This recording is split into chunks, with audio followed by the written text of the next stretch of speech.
Growing up as a chorister, I know the importance of choral singing, and one group who are keen to fly the flag are Prt3 who've been taking their inspiring music to the inner cities, as another former chorister, Sean Fletcher, has been finding out.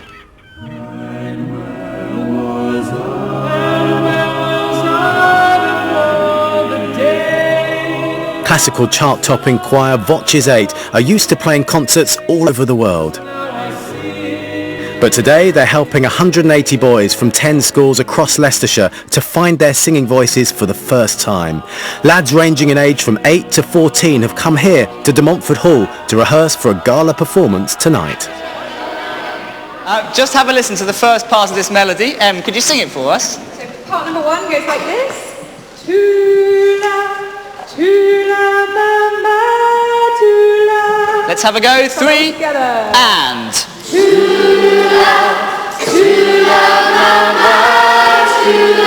Very nice. Next part. Prt3 founder Paul Smith wants to pass on his passion for singing. We were pretty much as lucky as you could possibly imagine to be in terms of the education we had. Many of us were choristers in cathedral choirs around the UK, and so we see it as our responsibility, I suppose, to try and share what we have learned and pass it on to the next generation. When you see me do this means keep going. When you see me do that, what does that mean? Stop. Very good. A couple of things that struck me when I was watching the rehearsals is it was all boys, and there's a real mix in terms of ethnicity. Using singing as a vehicle for pulling people together from all walks of life is incredibly important to us. This is one of our projects which is really focusing on trying to get young boys singing, to get across the difficult boundary between primary school and secondary school. Often it's those early teenage years where boys, for a number of different reasons, will lose their love of making music and the freedom of singing. Last time!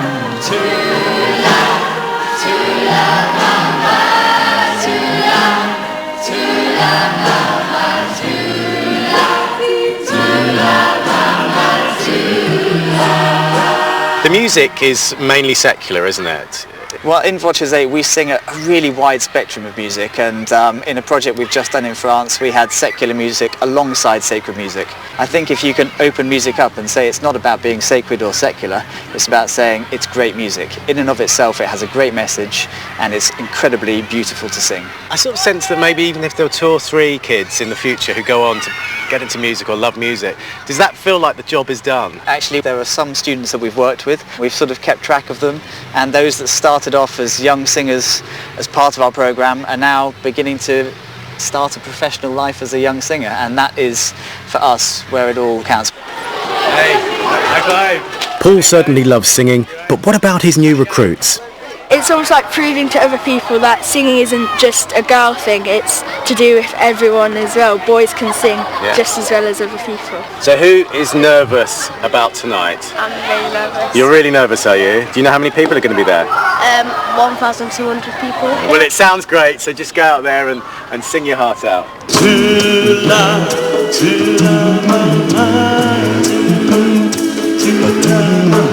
A few hours later, Paul's latest protégés put their nerves aside and take to the stage to perform for their families and friends.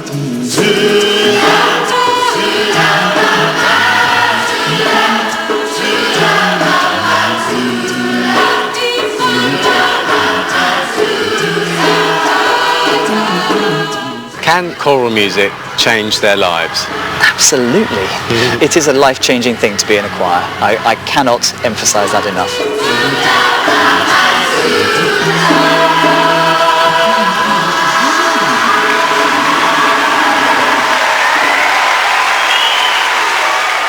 Perhaps there will be a future chorister there on the stage who will go on to be in a group such as Prt3. Here they are now performing Lux Aeterna.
Next week, Aled is in London to reflect on signs of hope following recent difficult events.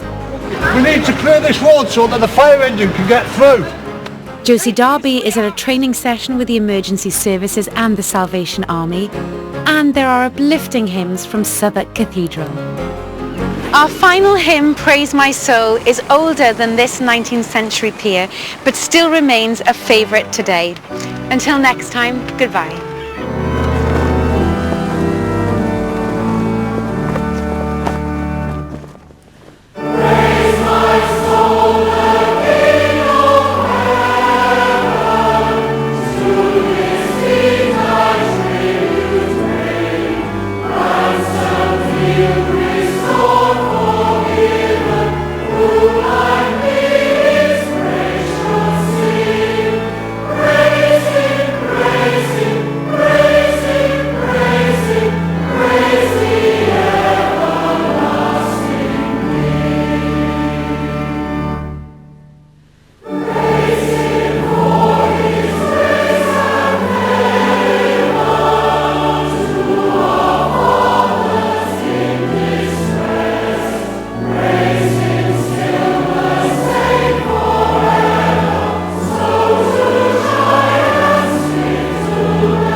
Evening on BBC Radio 3, the BBC Proms continues with a recreation of Malcolm Sargent's 1966 500th prom at 7:30. Next on BBC One, Jermaine Greer and Kathy Lett join the lineup of Pointless Celebrities.